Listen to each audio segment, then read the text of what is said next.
We are back with another edition of Sundays with Serby, and this week New York Post sports columnist Steve Serby. He's back, and we're talking hoops with Steve. Steve caught up with St. John's guards Kadary Richmond.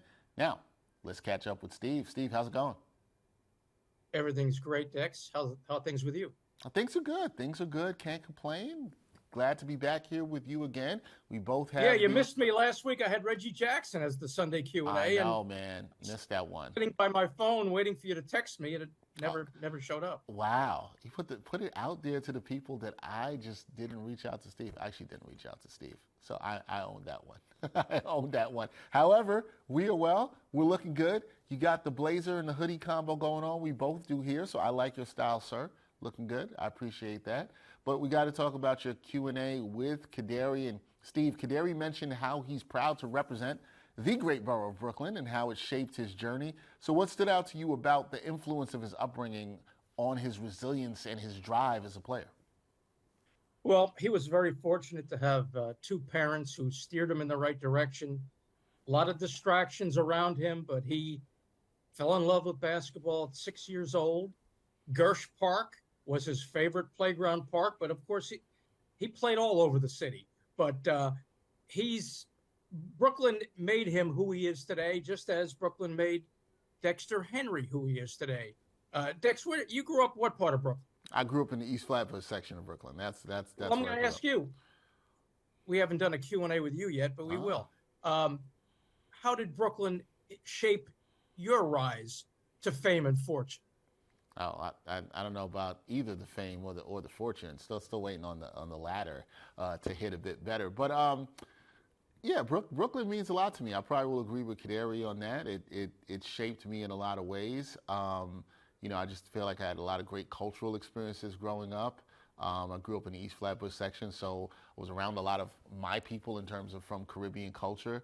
So that really shaped a lot of me and just being proud of my culture, my background, and where I'm from. And then just I would say the toughness and resilience, which I've had to have in my career. So, just competitively, I played basketball growing up. Lincoln Terrace, one of my favorite places to play, as well, too, around the city. So just having that on my friends, family.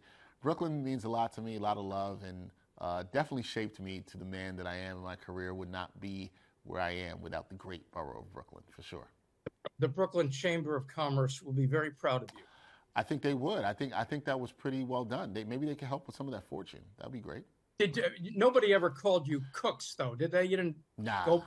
Kadary was always called Cooks. He was cooking on the court. He was cooking on the court. He was cooking on the. That's right. That's right. Just as you cook in the studio at SNY Studio. Hey, I can't say I disagree. I can't say I disagree with that. And you cook with your columns and your Q&As. There you go. Well, thank you. Thank you. There we go. So but I'm not from. I grew up in Brooklyn. My first 4 years were spent in Brooklyn. I think that's just enough time to call you a Brooklynite. I think just enough. Like you just made the cut. Never went on the Cyclone though at Coney Island. I have to admit that. Hey, there's still time. You can make it happen. I don't. No. Yeah. I'm a lot more fearful now than I was then as a kid. I don't know, Steve. I feel like that could be good video. You and I going on the Cyclone. Yeah, I feel that could work. We should do that sometime. Okay, all right, let's do it. There we go. We'll do it. That's the Steve. If you're going to come on with me, I'll go on with it. I'll go on to Cyclone. You got me. I'm there. So it's good. We know that Brooklyn had a huge impact on Kadary's life, but Steve, the Johnny's guard, he also talked about the pressure of expectations, right, and how he sees that it's a sign that he's doing something right. What impression did you get of his approach to handling the weight of those expectations, especially with a season as critical as this one is for St. John's? Well, he wants the ball in his hand. He wants the bright lights. He wants the big games. Don't forget, he started at Syracuse with Jim Boeheim. Then he went to Seton Hall with Kevin Willard and Shaheen Holloway. And now this last push as a graduate student with Rick Pitino. And if you want to go to the NBA, which Kadary does, of course, you want to align yourself, if you can, with the great Rick Pitino, because he will make you into the best version of yourself. Kadary's a 6'6" guard. He's improved his three-point shot. He says it feels great now. He thinks he and Davon Smith are one of the best backcourts in the country. And when I ask him about St. John's in the Big East, his message to St. John's fans is, we're here. He thinks they can play with anybody. He is a UConn killer. And, of course, UConn going for the three-peat with Coach Hurley. But this is a St. John's team. Pitino came in, changed the culture a year ago, almost made the NCAA tournament. The last minute they were denied. This year, the expectations are way up there. St. John's has not won a March Madness game since the year 2000. They haven't been in the tournament since 2019. They were in the Final Four, of course, in '85 with Chris Mullin, as you remember, Dex. I think you were born back then in that era. The last time they made the Sweet 16 was in 1999. So this is a St. John's team that is worth the hype. They're going to be tenacious on both sides of the ball, and Rick Pitino will guide them, I believe, to a Sweet 16 at the very minimum. Wow. I like that prediction. That should make the Johnny fans very, very, very happy. We'll have some more Johnny's talk coming up this week. I'll be talking with Johnny's reporter, Zach Braziller, who we hope comes into the studio wearing what, Steve? What are we hoping that he wears, or what are we hoping for?